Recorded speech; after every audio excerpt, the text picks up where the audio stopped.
grupos, a interesses partidários, a interesses pessoais e familiares.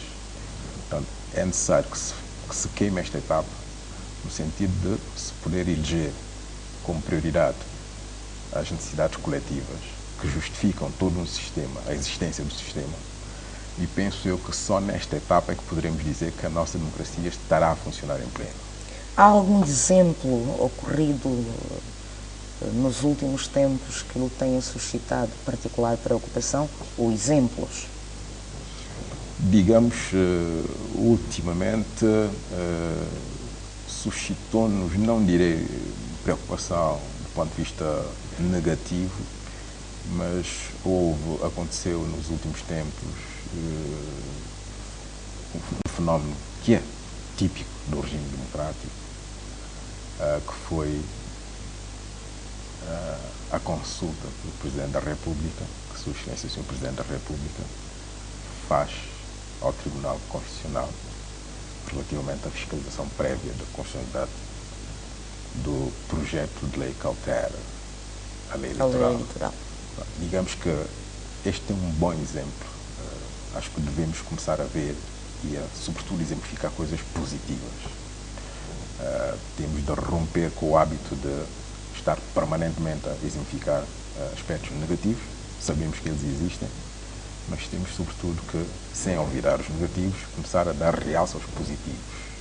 E acho que este exercício... Ou dar realce a ambos. É ambos, mas, sobretudo, dramatizar menos os aspectos negativos. Porque... Seria dramatizar, perguntar-lhe qual é a posição da Ordem dos Advogados de São Tomé e Príncipe e do Bastonário em relação ao facto de esse pedido de fiscalização preventiva não ter sido ainda, não haver ainda resposta do Tribunal Constitucional, sabendo-se que o Tribunal Constitucional não tem exatamente uma montanha de matérias a apreciar. Compreendo perfeitamente. A lei dá um prazo indicativo ao Tribunal Constitucional. Este prazo não é peremptório, não é imperativo, porque a lei diz claramente que deve o Tribunal Constitucional apreciar num prazo de 25 dias. Logo, nós estaremos numa situação em que, não sendo peremptório e provavelmente havendo necessidade de se fazer outras diligências, há sempre pequenos incidentes que surgem em processos desta natureza e provavelmente haverá sempre a necessidade de auscultar a Assembleia, auscultar a fonte, propulsora do próprio processo, e provavelmente deverão estas diligências causar algum atraso.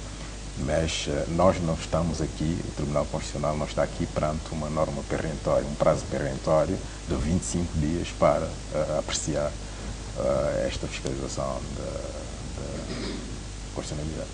O facto de nos estarmos a aproximar do período eleitoral recomendaria que a questão fosse resolvida com a máxima celeridade possível?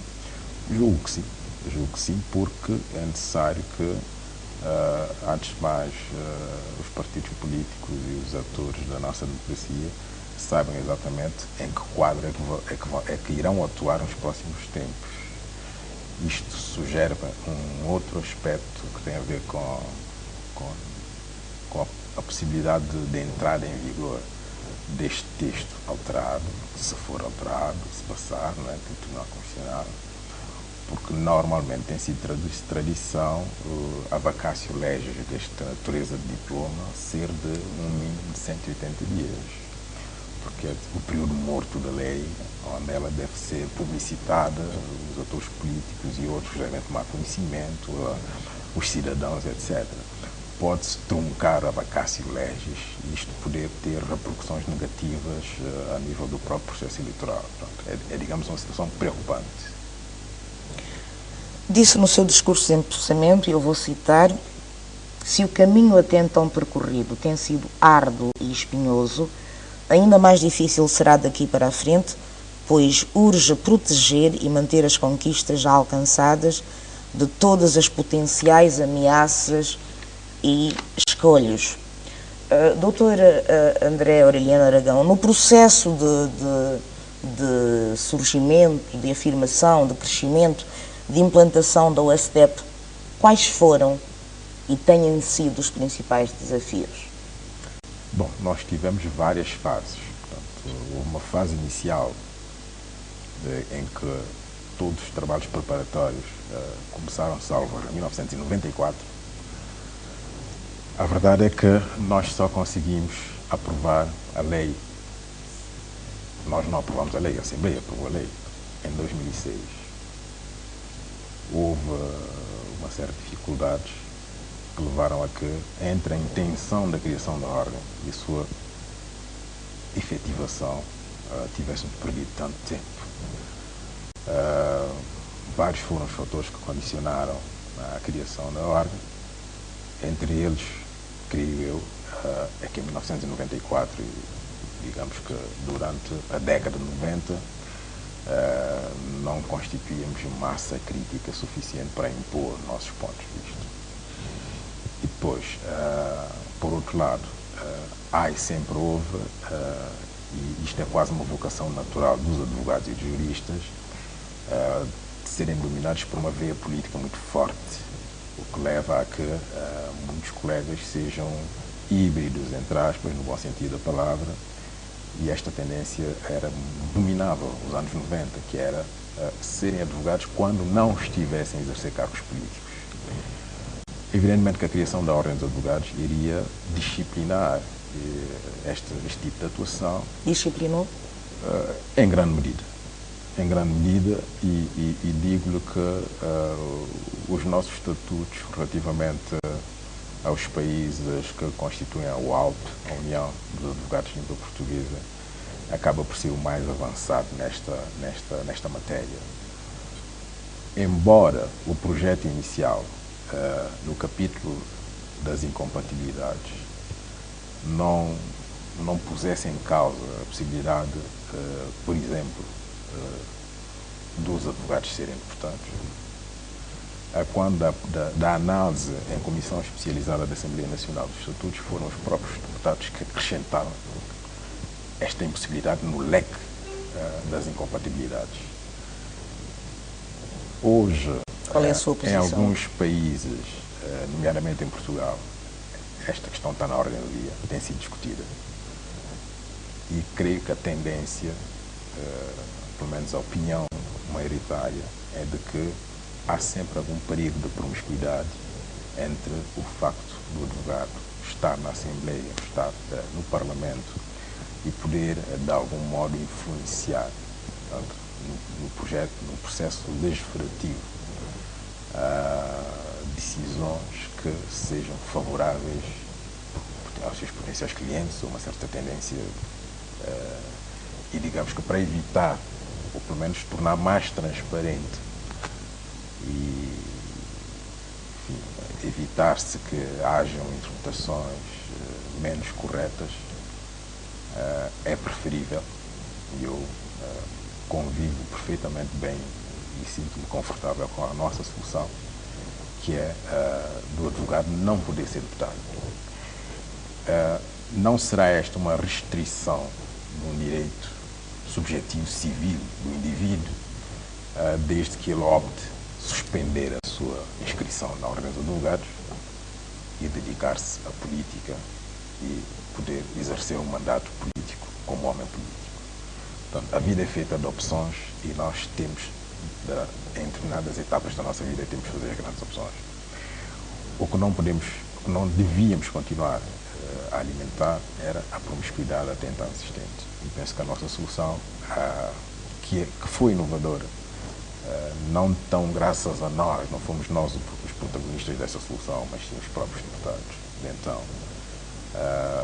creio hoje já ter esta solução, já ter alguns seguidores. Outros desafios que se tenham colocado e que lhe mereçam referência? Bom, no meio,